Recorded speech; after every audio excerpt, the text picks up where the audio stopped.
Pack your things. You're done here. An intern doesn't tell me how to run my company. Hi, I need to report retaliation and preserve everything. Pack your laptop and leave the building. The words cut across the glass auditorium at Northstar Civic Systems before the applause from the quarterly product showcase had fully died. 22-year-old Maya Brooks stood beside the demonstration screen, still holding the clicker she had been given 10 minutes earlier. Nearly 200 employees watched from tiered seats. Graham Whitmore, Northstar's white CEO, had not opened the test report in Maya's hand. He had not asked the engineering team whether her numbers were correct. He had looked at her intern badge, then at her face, and decided, "Excuse me," Maya said. "You heard me." Graham stepped onto the presentation floor and held out his hand for the clicker.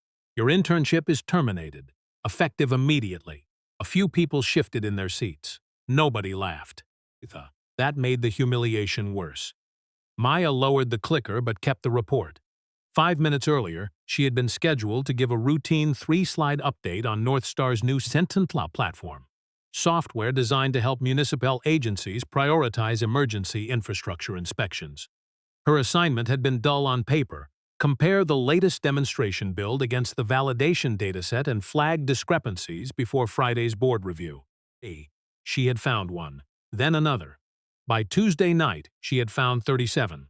The system performed well when neighborhoods had complete digital maintenance histories. In districts with older paper records, it downgraded urgent inspection requests as low-confidence submissions. Most of those districts sat in the oldest sections of 3 cities participating in Northstar's pilot. Maya had not called the software racist. She had not accused anyone of deliberately designing discrimination into the model. She had written what the data of 37 high-risk cases had been misclassified. That morning, someone had removed the slide containing them from the presentation deck. Maya put it back. Graham's eyes dropped to the folder in her hand. "Company materials stay here. This is my assigned validation report. It belongs to Northstar. The copy does. Notes don't." His expression tightened. Across the aisle, senior analyst Evan Cho stopped typing. He had supervised Maya for 11 weeks and knew exactly why she had been assigned the comparison work. 2 days earlier, he had written in her evaluation that she was unusually careful with anomalous data. Now he stared at the screen behind her, where one stubborn table remained visible. Escalation Cassis, 37. Graham turned toward the control booth. "Take that down." The screen went black. Maya felt heat climb into her neck. She hated that her body reacted before her voice did. Her mother had teased her about it since middle school. Angry, embarrassed, frightened, it all showed in the same place. She looked at Graham. "Did you read the validation memo?" "I don't need an intern lecturing this company about a product our senior engineers built. I asked whether you read it." Several heads lifted. Graham gave a short breath through his nose. "This is exactly the problem.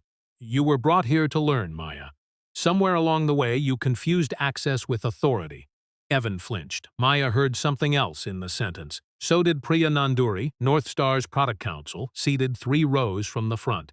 Priya had reviewed the internship charter in June. Interns had no authority to approve releases. Validation interns were explicitly required to report unresolved test failures without interference from the product team. Maya had done her job. Graham pointed toward the auditorium doors. "You ignored the approved presentation, disrupted a company meeting, and publicly challenged leadership. I'm ending this before it becomes something larger." Maya stared at him for a second. Then she made her first mistake. "You're ending it because I embarrassed you." The room tightened. Graham's face changed. Not dramatically. A small satisfaction entered it, as if she had finally given him the sentence he needed. "Thank you," he said. "That confirms my judgment." Maya wished she could pull the words back. She had spent 11 weeks being precise. One angry sentence had just handed him a cleaner story. Graham turned toward Dana Mercer, Northstar's head of human resources, who stood near the side wall. "Deactivate her credentials." Dana hesitated. "Graham, termination paperwork normally requires her program supervisor, and I'm the CEO. Silence." Dana opened her tablet. Evan stood halfway from his seat. "The 37 cases are real. I checked 12 of them myself." Graham looked at him. "Sit down, Evan." Evan did. That hurt Maya more than she expected. Her phone vibrated inside her blazer. She ignored it and gathered her notebook, charger, and the cheap blue pen her father had given her before her first day. Dana approached with a strained expression. "I need your badge." Maya unclipped it. Before placing it in Dana's hand, she noticed the tiny line printed beneath the Northstar logo. Activity reporting access active. Every intern working on Sentinel had been given the same protected reporting number because the project involved public contracts. Maya had assumed she would never need it. Graham had already turned his back on her. Security can escort her out. Maya slipped her phone from her pocket. She did not call her mother. She did not call a lawyer.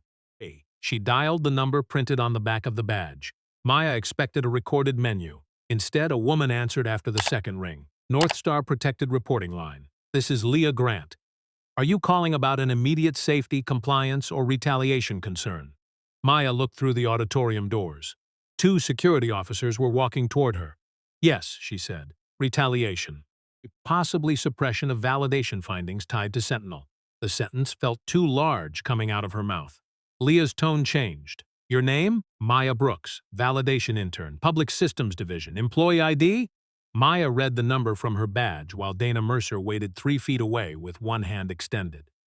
"Maya," Dana whispered, "I need the badge now." Maya turned slightly away. Leah heard her. "Is someone trying to terminate or remove you while we're speaking? The CEO fired me about 4 minutes ago." A pause, not shock, typing. "Did the termination happen after you reported a concern during the presentation?" "What concern?" Maya glanced through the glass wall. Inside, Graham had returned to center stage. The screen no longer showed her 37 failed cases.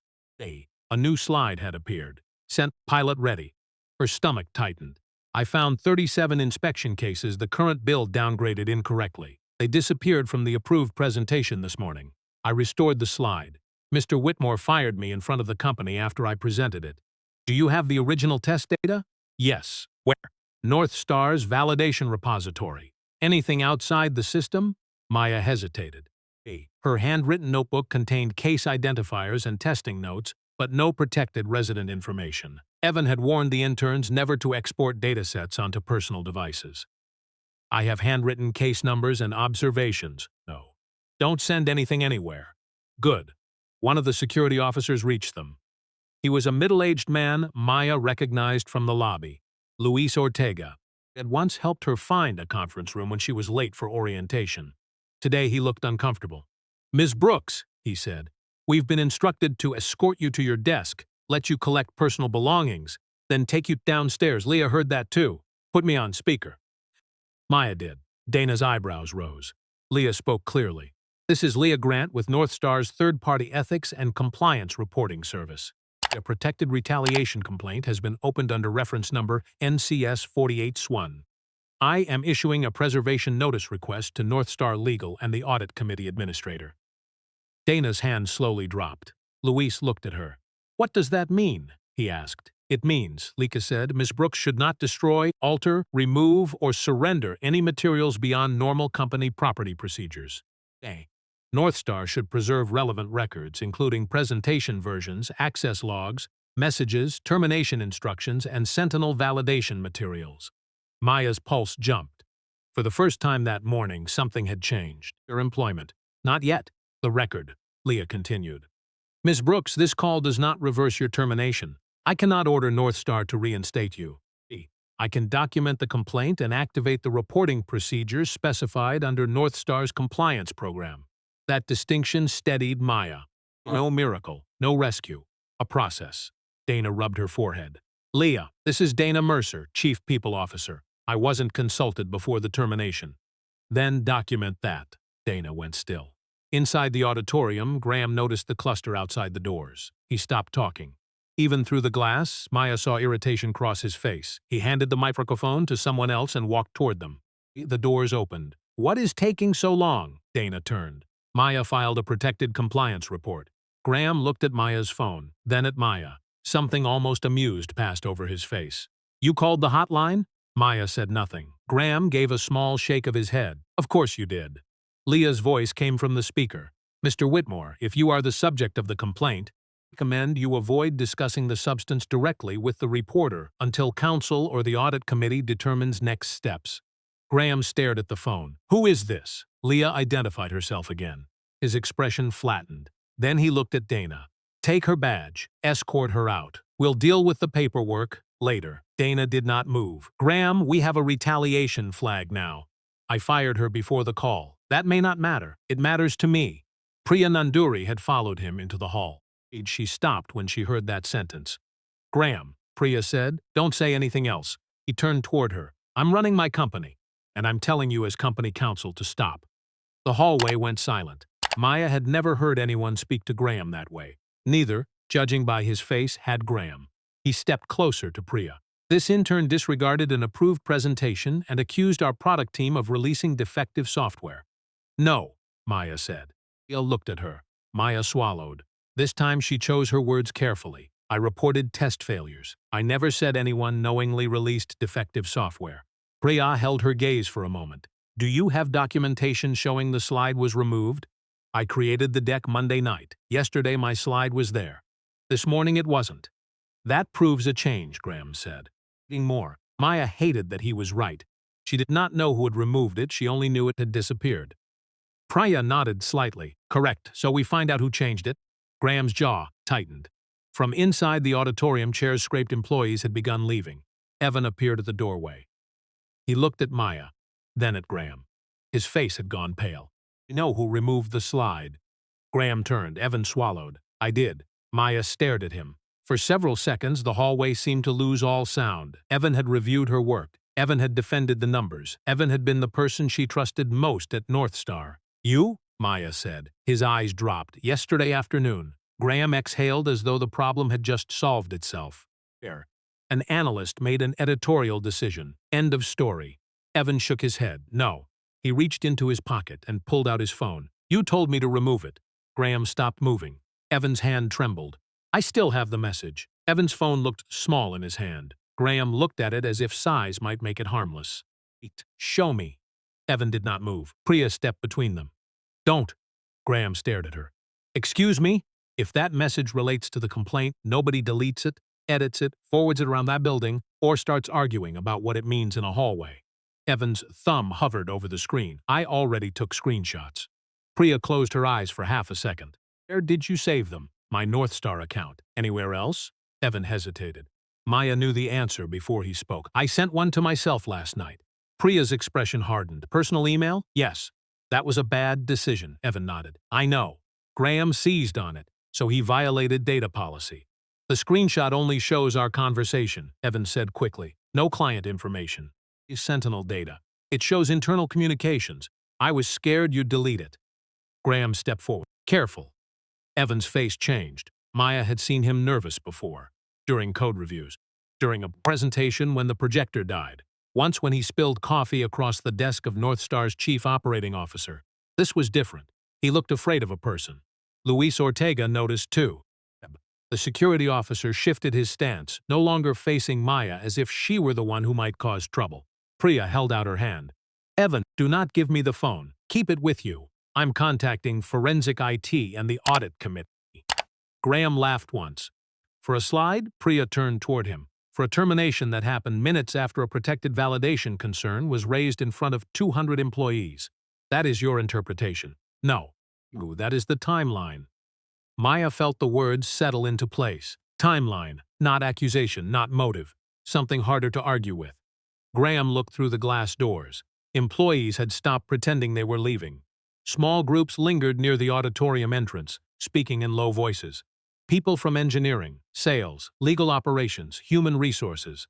Everyone knew something had happened. Nobody knew the whole thing. Graham did what Maya had watched him do in executive meetings whenever a conversation moved somewhere he disliked. He changed the frame. This company has a board demonstration in 48 hours. Sentinel is months behind schedule. We have 3 city contracts waiting on this pilot. An intern presented unfinished analysis without context, violated presentation protocol, challenged senior leadership publicly. And now we have employees exporting internal messages because they dislike management decisions. He looked around the hallway. This is not compliance. This is chaos. For a moment, the explanation almost worked. Maya could feel why. Deadlines were real. Contracts were real. Companies could not let interns rewrite presentations whenever they wanted. Evan should not have sent company communications to a personal account. The messiness gave Graham somewhere to hide. Then Priya asked one question. Were the 37 cases real? Graham looked at her. If I'm not a data scientist, then why did you order the slide removed? He said nothing. Evan unlocked his phone. I can read the message. Priya nodded. Only the relevant wording. Evan swallowed. Yesterday, 4:18 p.m., Graham wrote, pull Maya's exception slide from tomorrow's deck. The board does not need raw edge cases before the pilot narrative is settled. Nobody spoke. Evan continued. I replied, she says these are severity, 1 inspection failures, and wants them documented before sign-off. His voice grew quieter. Graham answered, she is an intern. Manage her. Maya felt those 3 words more sharply than the firing. Manage her. She remembered Evan arriving at her desk 15 minutes later with 2 coffees. He had told her the presentation needed tightening. Leadership wanted fewer technical details. He had smiled when he said it. She had believed him. Evan looked at her now. I should have told you. Yes, Maya said. No cruelty, no comfort either. Evan flinched. I thought I could verify the cases myself and put them back before the board meeting. You removed them first, I know, because he told you to. Yes. Maya looked away. She had wanted this moment to feel clean. It didn't. The person who had helped preserve the truth was also the person who had helped hide it. Leah Grant was still on the speakerphone. Her voice broke the silence. I need to clarify something for the record. Mr. Cho's message supports preservation and review. It does not establish why Mr. Whitmore gave the instruction or whether the underlying cases were validated correctly. Graham pointed toward the phone. Exactly, Leah continued. It also means the complaint cannot reasonably be described as invented after termination. Graham's hand dropped. Priya took out her own phone. I'm calling Marlene Shaw. Maya recognized the name. Everyone at Northstar did. Marlene chaired the board's Audit and Risk Committee. Rarely appeared at company events. Her photograph sat on the investor page beside biographies nobody under 30 read unless they were preparing a presentation. Graham's expression changed for the first time. Not fear, calculation. Priya. She ignored him. He lowered his voice. We can handle this internally. The audit committee is internal. You know what I mean? I do.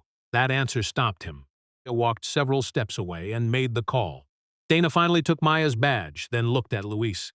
Don't escort her out yet. Graham snapped his head toward her. I gave you an instruction. Dana met his eyes. And counsel told us to preserve the situation. I am still CEO. Yes, Dana said. You are. The words sounded different now, not reassurance. A fact being entered into a record. Maya's phone vibrated again. She glanced at the screen, a message from her father. Big presentation today. Call me when you're done. Proud of you either way, her throat tightened. For the first time since Graham fired her, she nearly cried. Not because she had lost the internship. Because 30 minutes earlier she had planned to call her father and tell him she had finally presented something important to a room full of people who mattered. Now she had no idea whether she still belonged in the building. Priya returned. Marlene wants the Sentinel validation repository placed under legal hold. Graham stared at her. And? She wants the board demonstration suspended until an independent technical review confirms whether those 37 cases are real. The hallway erupted in whispers. Tim's face went still. Maya had thought the phone call would decide whether she kept an internship. It had done something else. For the first time, Northstar would have to stop selling the story long enough to test the product. And 48 hours before the board demonstration, that was far more dangerous than one intern refusing to stay quiet.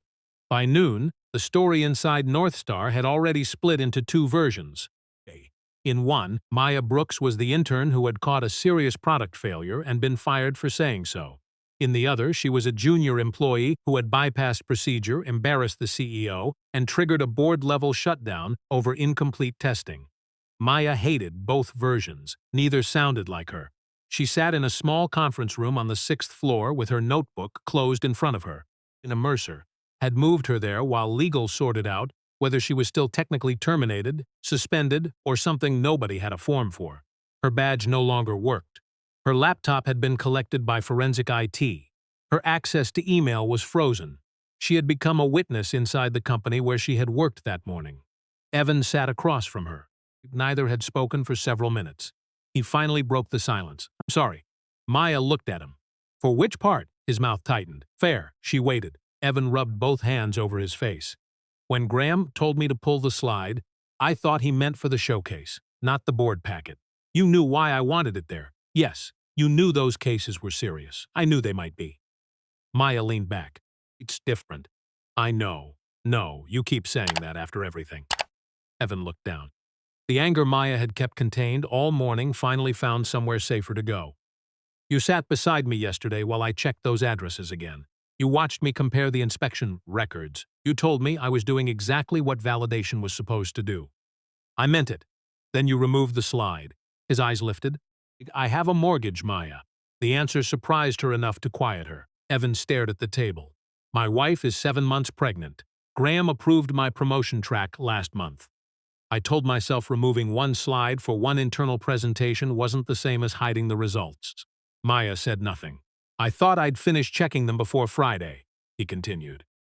Then I could go back with something nobody could dismiss. You decided I was easier to dismiss in the meantime. Evan swallowed. Yes, that answer hurt less than an excuse. A knock came at the door. Priya entered carrying a legal pad, followed by a woman Maya had never seen, mid-50s gray suit, close-cropped hair, no Northstar badge. This is Dr. Ellen Ward, Priya said. She leads Fairline Analytics.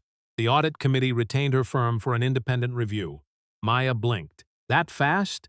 The committee already had them under contract for another risk assessment. Helen took the empty chair beside Priya. I'm not here to decide whether anyone discriminated against you, she said. I'm here to determine whether your 37 cases exist, whether the system handled them incorrectly, and whether anyone changed the reporting around them. Maya liked her immediately, not because she was warm, because she was specific. Helen opened a folder. Start with the first case. Maya frowned. From memory, you wrote the report. Maya pulled her notebook closer. Riverton Case 14B. Helen nodded. What made you flag it? The property had 2 conflicting maintenance histories. Sentinel trusted the newer digital record and treated the older scanned inspection as low confidence. What was in the older inspection? Foundation movement. Emergency reinforcement recommended within 90 days. And the newer record, cosmetic exterior repair. Helen made a note. Why does that matter? Because the model treated the newer record as more reliable because it was structured. It wasn't more reliable. It was just easier for the system to read. Helen looked up. That was the first moment Maya saw real interest in her face. Good. They worked for nearly 40 minutes, case by case. Some Maya remembered exactly. Others she didn't. Twice, she corrected herself. On case 22F, she initially said the request had been downgraded from urgent to routine. After thinking, she shook her head. No. That one was urgent to standard. Different threshold. Helen crossed out the note without comment. Maya appreciated that too. And nobody needed her to be perfect. They needed her to be accurate. On the 11th case, Helen stopped. This one doesn't support your conclusion. Maya looked at the identifier. She knew it instantly. Because the municipal upload was corrupted, yes? I included it because Sentinel still produced a confidence score, instead of rejecting the file. That may be a design problem. It isn't evidence of the same failure pattern. Maya felt defensive heat rise again. So you think my report is wrong? Helen rested her pen on the table. I think one of 11 cases may belong in a different category. Maya heard how ridiculous her question had sounded. She looked away. Right. Helen waited. You okay? Maya almost said yes. Instead, she shook her head. I got fired this morning. Everyone keeps acting like this review proves whether I deserved it. It doesn't. Maya looked back at her. Helen tapped the folder. This review may prove your analysis was good, bad, or somewhere in between. None of those answers tell me whether Graham Whitmore handled you fairly. The knot in Maya's chest loosened slightly. Evan shifted in his chair. Priya's phone buzzed. She read the message, then read it again. What? Maya asked. Priya looked at Helen. Forensic restored the presentation history. Evan went pale. Priya continued. Your slide wasn't the only thing changed. She turned the phone toward them. The written appendix containing the failed cases was removed from the board packet at 6:42 this morning. Maya looked at Evan. His confusion seemed genuine. I didn't touch the board packet. Priya nodded. We know. Who did? Priya lowered the phone. The edit came from Graham Whitmore's executive account. This time nobody spoke. Helen closed her folder. Removing a slide could still be called presentation management. Removing the underlying appendix from the board's own packet was harder to explain, and Graham had done it hours before Maya ever challenged him in public. Graham Whitmore did not deny making the edit. That surprised Maya more than a denial would have. At 1:20 p.m., the audit committee moved the review into a larger conference room on the 10th floor. Maya was not invited to the first 15 minutes. Neither was Evan. Through the glass wall, she could see Graham at the far end of the table with Priya Dana Dr. Ellen Ward and Marlene Shaw joining by video from Boston. Graham sat upright.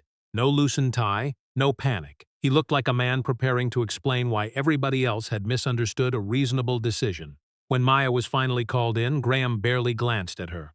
Marlene's face filled the wall monitor. "Maya, sit wherever you're comfortable." She chose the chair closest to the door. Not because she planned to leave, because she wanted the option. Helen placed a printed copy of the board packet history on the table. Marlene spoke first. "Mr. Whitmore confirms he removed the validation appendix at 6:42 this morning." Priya looked at Graham. He folded his hands. "I removed preliminary material from a board-facing document," Helen asked. "Had the validation team marked it preliminary? All validation is preliminary until final sign-off." "That wasn't my question." Graham's jaw tightened. "No." Helen flipped a page. "The appendix was labeled Unresolved High-Severity Exceptions." "Yes. And your board was scheduled to consider Sentinel pilot readiness on Friday." "Yes. So unresolved high-severity exceptions would be relevant. They would be relevant once verified." Maya spoke before she had fully decided to. They were already in verification. Graham looked at her. "I'm aware." "No, you weren't." Priya turned slightly. "Yeah." She stopped. Graham gave the smallest smile. There it was again. The opening he always waited for. Maya felt it and corrected herself. "What I mean is, you never asked me where verification stood." The smile disappeared. Helen looked at Graham. "Did you?" He did not answer immediately. "No." "Did you ask Evan?" "No." "Did you ask the validation lead?" "No." "Did you review any of the 37 cases yourself?" "I am the CEO of a 1,400-person company." "Hey. I don't personally inspect every anomaly in a test environment." It sounded reasonable. That was what made Graham difficult. He rarely said something plainly absurd. He took something true and stretched it until it covered whatever he needed hidden. Marlene leaned toward her camera. "Nobody expects the CEO to inspect 37 cases. We do expect the CEO not to remove a risk appendix without asking the people who produced it whether the risk is credible." Graham looked toward the screen. "The board hired me to make decisions." "It did, and I decided the material was immature." "Based on what? The timing? The presentation quality? Maya's inexperienced experience?" Maya stared at him. There it was, not the data. Helen heard it too. "What did Maya's experience level tell you about whether the 37 results were technically valid?" Graham shifted. "It affects how much confidence I place in interpretation." "Did you know Evan Cho had reviewed 12 cases?" "I learned that today." "'Cause you didn't ask." Graham's restraint finally cracked. He had 48 hours before a critical board review. City partners were already nervous. "We have been funding Sentinel for 18 months. If I put every unresolved concern in front of directors before the technical team finishes its work, nothing ships." Maya understood the pressure in a way she had not that morning. Sentinel was not one presentation. Hundreds of jobs touched it. Contracts depended on it. Departments had budgets tied to it. A failed launch could hurt people who had never met Graham. That did not excuse what he had done. It made the motive clearer. He had not removed the appendix because he knew the system was safe. He had removed it because he needed the board to keep believing it probably was. Helen slid another sheet across the table. "We completed an initial replication on 16 of Maya's 37 cases." Graham looked at it. "So? 14 reproduced the failure. Nobody moved." Maya's fingers pressed against her knees under the table. Helen continued. "One involved corrupted source data and needs separate classification. One has an ambiguous maintenance code we are still tracing. 14. Not 37. Not yet. But 14 was enough to change the room." "What does that mean operationally?" Marlene asked. Helen answered without drama. "It means Sentinel currently has a reproducible weakness when historical inspection information exists outside the structured records the system weighs most heavily. I am not prepared to describe its full scope today." Graham leaned forward. "So this still may be narrow." "Yes, and correctable, likely." He sat back. Priya saw relief move across his face. Then Helen added, "It also means the appendix you removed described a real product risk." The relief vanished. Marlene remained silent for several seconds. Then she asked Priya, "What authority does the audit committee have under the executive conduct policy?" Priya already had the document open. The committee can recommend temporary limitations on executive authority while investigating potential retaliation, interference with board reporting, or manipulation of risk disclosures. Graham stared at the monitor. "It cannot be serious." Marlene's expression did not change. "I am." "You're considering suspending me because an intern disagreed with an editorial decision?" "No." Marlene looked directly into the camera. "We're considering restricting your authority because you removed risk information from a board packet, ordered an analyst to suppress the same information from a company presentation, then fired the person who restored it without consulting HR or counsel." The room went quiet. Decision. Then another. Then another. For the first time all day, Maya saw the shape of the problem clearly. Her firing had not created Graham's trouble. It had exposed the pattern underneath it. Marlene continued. "Effective immediately, Graham Whitmore will retain his CEO title pending investigation, but he will have no authority to terminate employees, alter Sentinel validation materials, communicate with pilot cities about the disputed findings, or modify Friday's board materials without audit committee approval." Graham stood. "Is insane." Priya did not. Neither did Dana. Helen kept one hand on the folder. Maya stayed seated. Graham looked around the table as if waiting for someone to follow him. Nobody did. He turned toward Maya. For 1 second she expected anger. What she saw was worse. Blame. "You have no idea what you started." Maya met his eyes. "I reported 37 cases. Then she stopped. No speech, no victory line, just the fact. Her phone buzzed in her pocket. A message from her father was still waiting. "Call me when you're done." Maya looked through the glass wall at the Northstar logo mounted above the city skyline. She had come into the building wanting an internship. By afternoon, she was no longer sure she wanted it back. Maya called her father from the stairwell. Not the conference room, not the lobby. She wanted concrete walls, a metal handrail, and somewhere nobody from Northstar could watch her face. He answered before the second ring. "There she is." "How'd it go?" Maya sat on the third step. For several seconds, she could not speak. Her father noticed. "Maya, I got fired." Silence. Then, "What happened?" No explosion, no instant outrage. That was Marcus Brooks. He wanted the sequence before the verdict. Maya told him. The removed slide, the 37 cases, Graham stopping the presentation, Evan's message, the hotline, the board packet, 14 reproduced failures. She did not make herself sound better. She told him about accusing Graham of firing her because she embarrassed him. She told him how quickly Graham had used that sentence against her. She told him Evan had removed the slide. When she finished, Marcus was quiet again. "Are you safe?" "Yes." "Did anybody touch you?" "No." "Threaten you?" "Not physically." "Good." Maya looked down at her shoes. "That's all you have to say?" "No." His voice softened. "I'm deciding which part belongs to me." She frowned. "What does that mean?" "The angry part belongs to me. The scared part too. I'm your father. I get those." A small laugh escaped her despite herself. "The decision about what you do next belongs to you." Maya pressed her forehead against the cool stairwell wall. "I'm doing next." "That sounds normal, considering you thought you were going to give a presentation and eat leftover pasta tonight." She smiled. Then it disappeared. "They might offer me the internship back." "You want it?" "I wanted it this morning." "That wasn't my question." Maya closed her eyes. Northstar had been the internship. The one professors mentioned twice. The one students added to LinkedIn before orientation. She had spent spring semester revising her application essays until 2 in the morning. When the acceptance email arrived, Marcus had printed it and taped it above the cash register at his repair shop.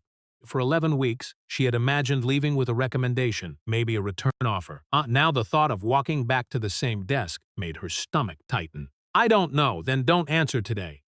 The stairwell door opened above her. Maya lowered her voice. "I have to go. You call me before you sign anything." "I will." And Maya, "Yeah, I'm proud of you." Her throat tightened. "You don't even know if I was right." "I said I'm proud of you. I didn't say you're infallible." She laughed again. "That sounds like you. Good. Call your mother before she hears from me and kills us both." The call ended. Dr. Helen Ward was waiting outside the stairwell. "Bad time?" "No." Helen held a paper cup of coffee in each hand. "You take it black." "You guessed wrong." Helen handed it over anyway. Then today continues its pattern. Maya looked at the cup. That dry little sentence helped more than encouragement would have. They walked toward the temporary review room. What happened? Maya asked. We found something you should see. Inside, Priya had a map projected onto the wall. Pilot cities, Riverton, Bellwether, Lakehurst. Colored markers clustered over older neighborhoods. Maya stopped. Helen pointed toward them. We finished grouping the first 28 cases. What are the colors? Red reproduced your primary failure. Yellow needs source verification. Gray did not reproduce. Maya counted. There were too many red markers. How many? 22.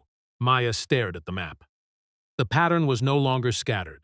It followed geography. Older neighborhoods had more archived inspections, scanned reports, handwritten addenda, and records transferred from systems that predated Northstar's standard data format.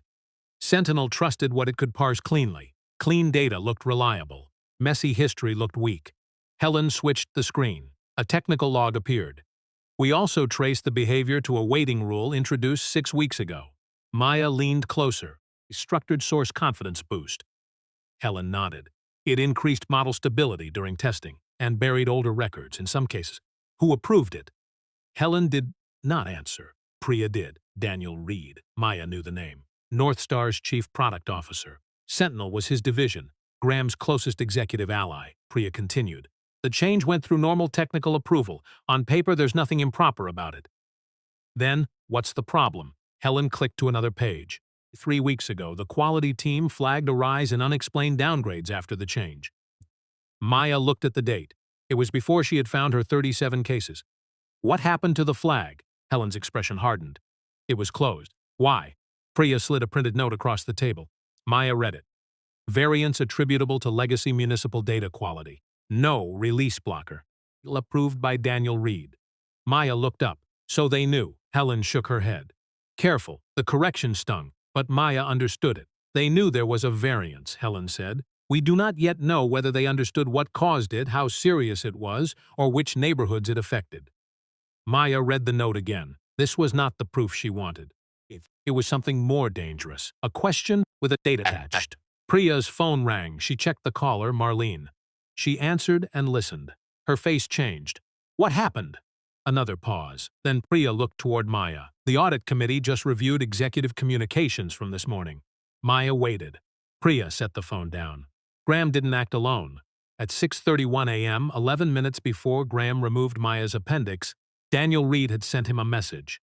Priya read the line aloud. If the exception material stays in the packet, Friday becomes a defect hearing instead of a launch vote. We need the board voting on readiness, not edge cases. Maya looked back at map. 22 red markers. Edge cases, she said. Helen capped her pen. That word is about to become a problem. Daniel Reed arrived at 2:07 p.m. Reed, carrying a laptop and the expression of a man who believed context could still save him. He was 43, compact, neatly dressed, with a habit of pushing his glasses up with one finger before answering difficult questions. Maya had seen him speak twice during her internship. Both times he had been funny, fast, and generous with junior staff. He remembered names. He asked interns what they were building. He once stayed 10 minutes after a town hall to explain why a failed prototype had taught his team more than a successful demo. That made Maya dislike what came next even more. Daniel took the empty chair beside Graham. You're treating a product discussion like a conspiracy, he said. Marlene Shaw remained on the wall monitor.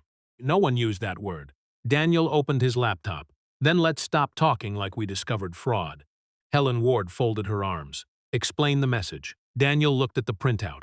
If the exception material stays in the packet, Friday becomes a defect hearing instead of a launch vote. We need the board voting on readiness, not edge cases. He nodded.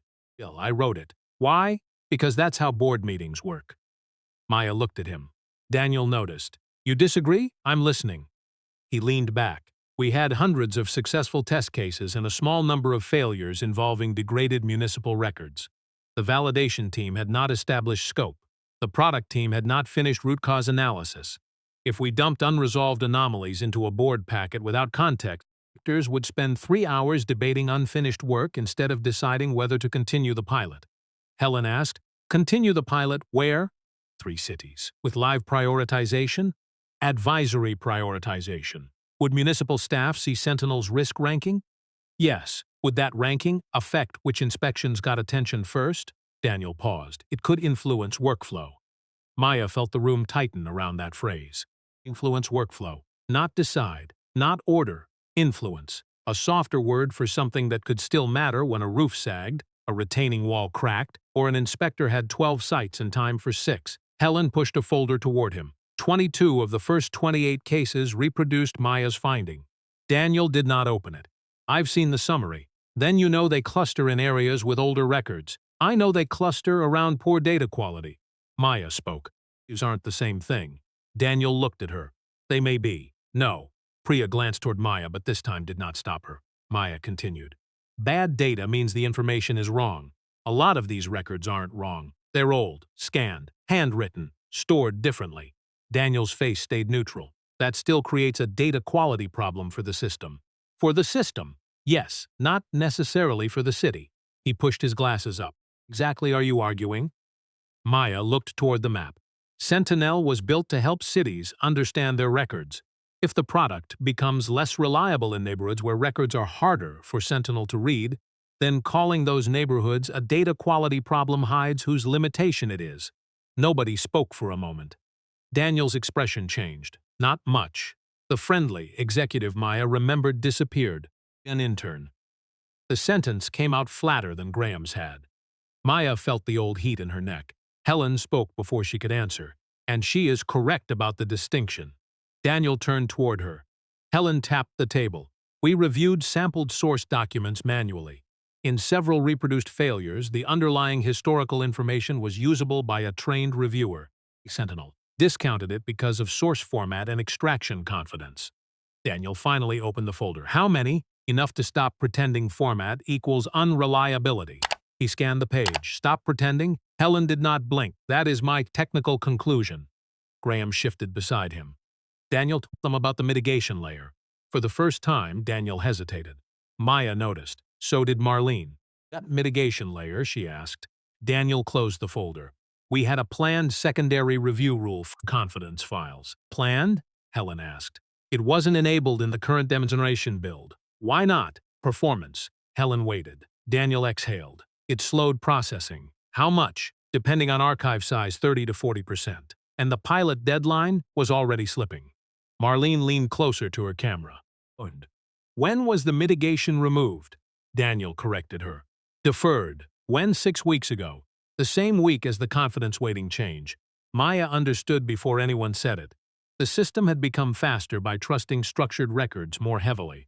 The safeguard for difficult records had been postponed because it made the system slower. What did your team document when you deferred it? Helen asked. Daniel looked at Graham, only for a second. It was enough. Priya noticed. Daniel? He opened another file. We classified the risk as manageable during pilot deployment because local inspectors remained in the loop. Helen's voice sharpened. Where is that risk assessment? Daniel rotated the laptop. Priya read first. Her brow tightened. This document says the secondary review layer would be active before external pilot use. Silence. Daniel rubbed his thumb along the edge of the laptop. That was the original plan. We were going to update them Fridays? Marlene stared at him.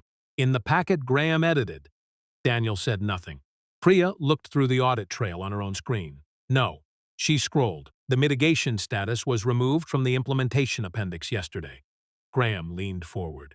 I did not remove that. Who did? Marlene asked. Nobody answered. Helen looked at Daniel. Did you? No? Did your office? I don't know. Priya's phone buzzed. Forensics may. She read silently, then looked at Daniel. The edit originated from your deputy's account. Daniel's head snapped toward her. Which deputy? Melissa Vaughn. His face changed instantly. Maya had never heard the name. Explained. Vice President of Product Operations. She reports directly to Daniel. Daniel reached for his phone. Rhea stopped him. Don't call her. Why? Because preservation rules apply to her too. Graham stood and walked toward the window. For the first time all afternoon, he looked tired. Daniel stayed seated. This is getting ridiculous. Melissa cleans board materials. That's her job. Does her job include changing risk disclosures? Marlene asked. No. Then we ask her why she did it. Daniel pushed the folder away. You're going to wreck this company over process mistakes. Maya looked at him. The sentence stayed with her. not because it was persuasive, because she suddenly understood how Northstar had reached this point. Every decision could be made to sound small. One slide, one appendix, one mitigation deferred, risk note shortened, one intern managed. No single choice had to look monstrous, they only had to point in the same direction. Helen's laptop chimed. She opened a new message. I have the remaining replication results. Everyone looked at her. She read, 34 of Maya's 37 cases have now been reviewed. Maya's breath caught. 29. Reproduce the same confidence weighting failure. 3 involve separate ingestion problems. 2 do not reproduce. And the other 3, Marlene asked, still waiting on municipal source files. Graham turned from the window. So not 37. Maya looked at him. 29 confirmed failures sat between them, and he had reached for the 5 that gave him room to breathe. Helen's expression hardened. No, not 37. She let the answer sit. 29 confirmed so far. Graham looked away. Marlene removed her glasses. When does Sentinel become safe enough for pilot use? Helen answered. Not Friday. Daniel's chair moved against the floor. You cannot make that call after one afternoon. Can recommend the current build not be deployed until the waiting rule, archive handling, and deferred mitigation are tested together. That could take weeks. Yes, we have contracts. Yes, cities expecting delivery. Yes, people whose jobs depend on those milestones. Helen nodded. Understand. Daniel stared at her. No, you don't. Maya watched the fear under his anger. It was real. Budgets might be cut. Teams might be blamed. Contracts might be lost. People below Daniel and Graham could pay for decisions they never made. Maya had wanted the company to stop. She had not thought enough about who stopped with it. That realization did not change the technical result. It changed what victory felt like. Marlene spoke. The Sentinel pilot is suspended pending committee review. Daniel closed his eyes. Graham said nothing. Maya looked at the map again. 29 confirmed failures. 37 had started as rows in a spreadsheet. Now each one felt attached to a street, a building, someone waiting for an inspection. Priya's phone buzzed again. She frowned. What now? Marlene asked. Priya read the message twice. Melissa Vaughn has requested whistleblower protection. Daniel went still. She says she altered the mitigation appendix and wants to give a formal statement. Nobody moved. Priya continued. She also says she was instructed to do it. Daniel's face lost its color. Marlene asked the question everyone else was thinking. Whom? Priya looked at the message. Melissa says she has the instruction in writing. Melissa Vaughn did not come to the 10th floor. She asked to speak from a conference room in Northstar's legal department with outside counsel present. That request changed the mood. Until then, the investigation had still felt contained inside Sentinel. Product decisions, board materials, a firing, a CEO under review. Now someone close enough to Daniel Reed to touch the board packet was asking for protection before saying who told her to change it. Priya connected the video call. Melissa appeared on the wall monitor. 38. Dark blonde hair pulled back. No makeup. Her Northstar badge sat on the table beside her instead of around her neck. Priya had passed Melissa in hallways before. She remembered quick footsteps, 2 phones, conversations that always seemed to be happening 3 minutes late. Today Melissa looked exhausted. Priya spoke first. You understand this interview is being preserved? Yes. You requested whistleblower protection? Yes. Why? Melissa looked toward someone off camera. Because I participated in something I should have refused. Daniel leaned toward the table. Lisa. Priya turned immediately. Daniel, you don't speak to her unless I invite you to. His mouth closed. Melissa heard it, her eyes lowered. Marlene Shaw appeared in a second video window. Start with the implementation appendix. Melissa took a breath. Yesterday afternoon, Daniel asked me to shorten the mitigation section before the board packet closed. Daniel shook his head. I asked you to clean it up. Priya looked at him. That was not an invitation. Melissa continued. He said the board didn't need a technical history lesson. I agreed. Did he tell you to remove the statement that the secondary review layer had been deferred? No. Daniel sat back. For half a second, relief crossed his face. Melissa saw it. Graham did. The room went still. Graham did not move. Marlene asked, directly? Melissa nodded. He called me at 5:54 yesterday. Do you have a record of the call? Yes, phone log only. I didn't record it. What did he say? Melissa rubbed her thumb across one knuckle. He said the packet needed to reflect the product we were voting on, not every internal debate that got us there. Graham finally spoke. That is not an instruction to hide anything. Melissa looked at him through the screen. You told me the mitigation language would invite the wrong questions. Graham's face hardened. I told you directors would misunderstand an engineering detail. You said, take out the sentence about deferral. Daniel can explain it verbally if anyone asks. Daniel turned toward Graham. It was the first time Maya had seen genuine surprise between them. You called her? Graham looked at him. Apparently.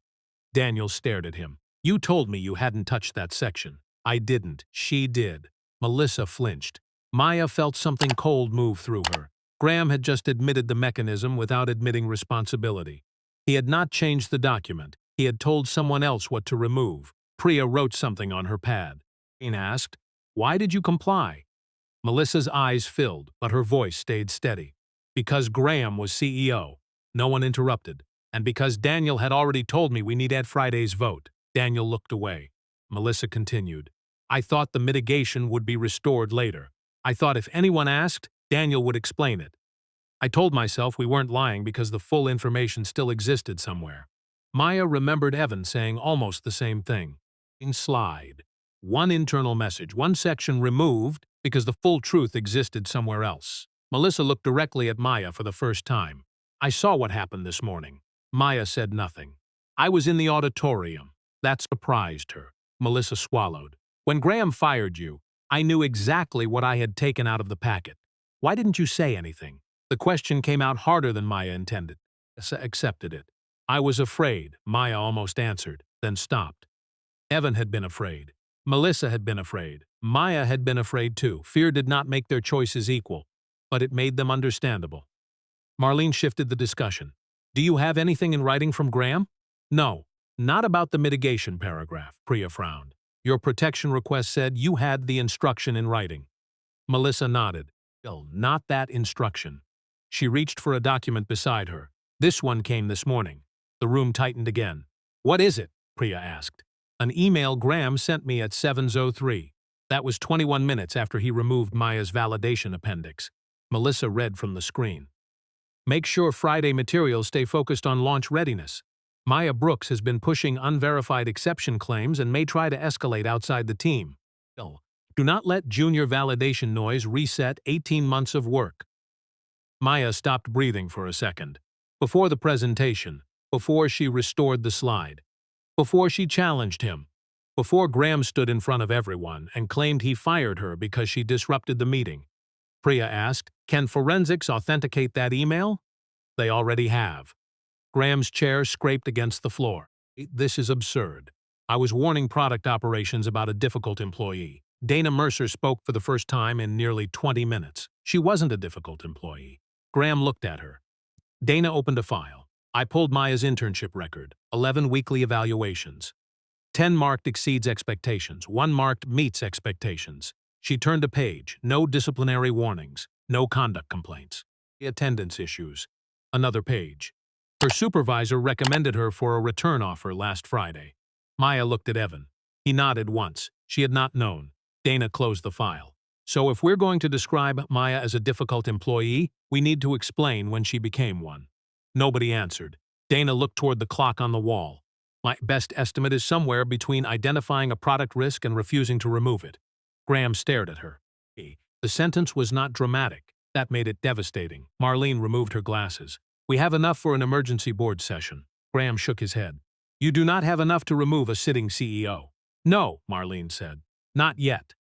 That answer seemed to surprise everyone. Even Maya. Marlene continued. We have enough to determine whether you can continue exercising executive authority while the board reviews retaliation, interference with risk reporting, representations made about Sentinel. She looked toward Priya. Schedule the full board for 4 o'clock. Graham's expression changed. You're convening them today? Yes. On 2 hours' notice? Yes. He laughed without humor. You're going to let an intern and a handful of frightened employees destabilize this company. Maya looked at the conference table. 8 hours earlier, that sentence might have crushed her. Now she heard something different. Graham still believed the people speaking were the problem, not the choices they were describing. Her phone buzzed. Another message from Marcus. Your mother knows. I survived, barely. Maya smiled despite herself. Then another notification appeared. From Dana, a formal document. Internship, rescinded pending review. Maya read it twice. She had spent the whole day fighting a firing. Now that Northstar had taken it back, she felt no relief. Really, only a new question.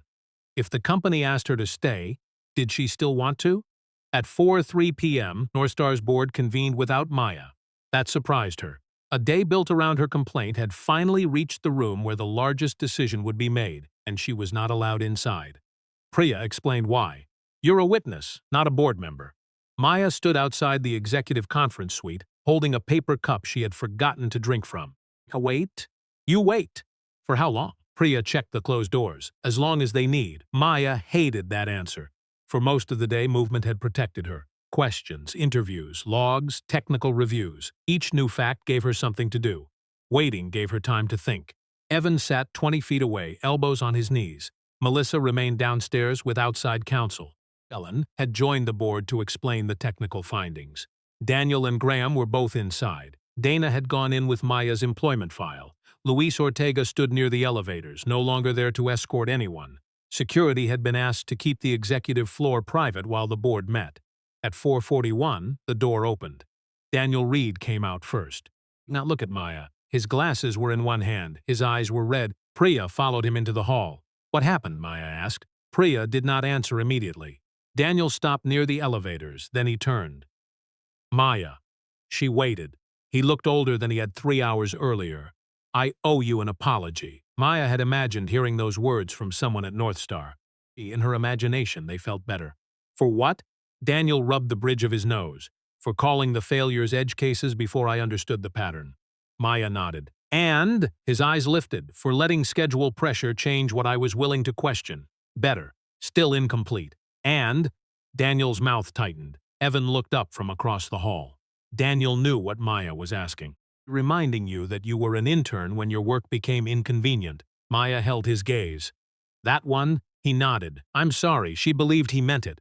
That did not erase anything. What happens to you? Daniel looked toward Priya. She answered.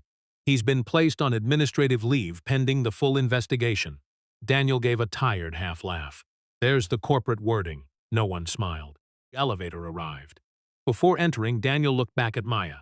The weighting change was mine. I know. I still think it made technical sense when we approved it. Maya frowned. Then why apologize? Because making sense in isolation isn't enough. He stepped into the elevator. The doors closed. Maya watched her reflection disappear from the metal. At 5:18, Helen came out. He wants you. Maya stood. Her legs felt heavier than they had that morning. Inside, the room looked smaller than she expected.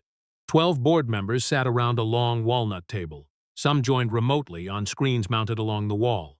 Graham remained in his seat near the center. His tie had finally been loosened. Marlene Shaw sat at the head of the table now, physically present. Maya had not seen her arrive. Ms. Brooks, Marlene said, please sit. Maya chose the nearest chair again. Marlene folded her hands. We have completed an emergency review sufficient to take temporary governance action. The broader investigation will continue. Graham stared at the tabletop. Marlene continued. Before I explain what the board decided, I want to make one point clear. This board is not acting because you made a phone call. Maya looked at her. We are acting because the call triggered preservation of records. Those records showed what happened. That distinction mattered, more than Maya expected. One phone call had not destroyed a CEO. It stopped the evidence from disappearing. Marlene turned toward Graham. The board has voted 10-2 to remove Graham Whitmore as Chief Executive Officer, effective immediately. No gasps, a dramatic movement, just the faint hum of the ventilation system. Maya looked at Graham. For months, she had seen his photograph in internal presentations and newsletters. He had always looked permanent. Now he looked like a man sitting in someone else's chair. Marlene continued. The board also voted to terminate Melissa Vaughn's participation in board document preparation, pending her cooperation with the investigation, though her whistleblower protections remain intact. Maya blinked. Melissa had spoken up. She had also made the edit. Both things could be true. Daniel Reed remains on administrative leave. Sentinel's pilot remains suspended. Fairline Analytics will complete the technical review before any deployment resumes. Maya looked around the room. What about everyone else? Marlene understood. The title said everyone. Maya could almost hear some invisible audience expecting. But companies did not work that way. People did not become equally guilty because they stood near the same failure.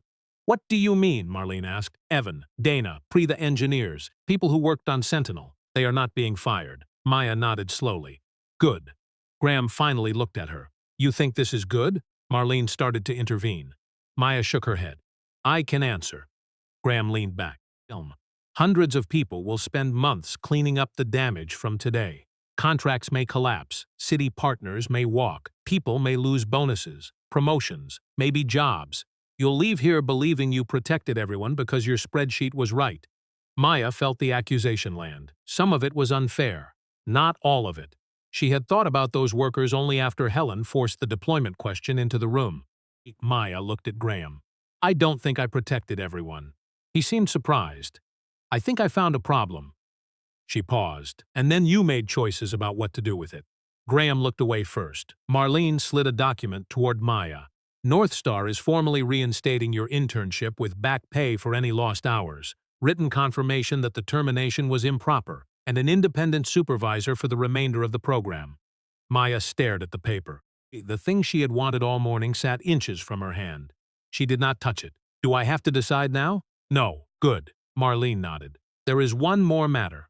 Helen placed a second folder beside the reinstatement letter. The 3 remaining municipal files arrived. Maya looked at her. All 3 reproduced the same failure. 32, not 37. 2 confirmed examples of the same flaw. Helen continued. And one of those cities has asked Northstar a question the board cannot answer yet. What question? Helen opened the folder. They want to know whether Sentinel's earlier internal test builds were ever used to influence real inspection priorities before the formal pilot. Maya's eyes moved from Helen to Marlene. The board had fired Graham. The internship had been restored. The original complaint had reached its answer, but the software's history had not. Marlene closed the folder. That review starts tomorrow. Maya did not return to her desk the next morning. At 8:10, she met Marlene Shaw, Priya Nanduri, Helen Ward, Dana Mercer, and Evan Cho in a conference room that had been stripped of anything celebratory. Launch posters. No countdown clock. No polished Sentinel demo running on the wall. Only folders, coffee, and a whiteboard carrying one sentence. What was actually used? Helen had spent most of the night tracing deployment records. The formal pilot never went live, she said. That part is confirmed. Maya felt some tension leave her shoulders. Helen raised a hand. Don't celebrate yet. She opened the first report. 2 cities gave Northstar historical records for evaluation. Those stayed inside controlled testing. Second report. Lakehurst did something different. Maya leaned forward. What? Last month, one city manager asked the Northstar implementation team to compare Sentinel's rankings against the city's existing inspection queue. Carmarthen only? That was the agreement. Helen turned a page. Several rankings were forwarded to municipal supervisors as examples of how the future workflow might look. Maya's stomach tightened. Were they used? We found 11 properties where inspection timing changed within 72 hours of those emails. Nobody spoke. Evan stared at the table. Because of Sentinel? We cannot prove that for all 11. Helen pointed toward the report. 6 supervisors referenced Sentinel directly in internal notes. 5 did not. Maya thought about the red markers on yesterday's map. Were any of the 32 confirmed failures in Lakehurst? 4. The room seemed to shrink, and? Helen slid another page toward her. 2 stayed on schedule. 1 received an earlier inspection for unrelated reasons. Maya looked at the final line. The 4th property had been delayed 9 days. Her mouth went dry. What was it? An apartment building with recurring basement water intrusion and a foundation warning in an archived inspection. Was anyone hurt? No, Maya exhaled. Did anything fail? No. Helen held her gaze. But the city had intended to inspect it sooner. There it was. Not catastrophe. Not a dramatic collapse proving Maya right. Something more ordinary. A system had nudged one building down a list because it had trouble reading the building's history.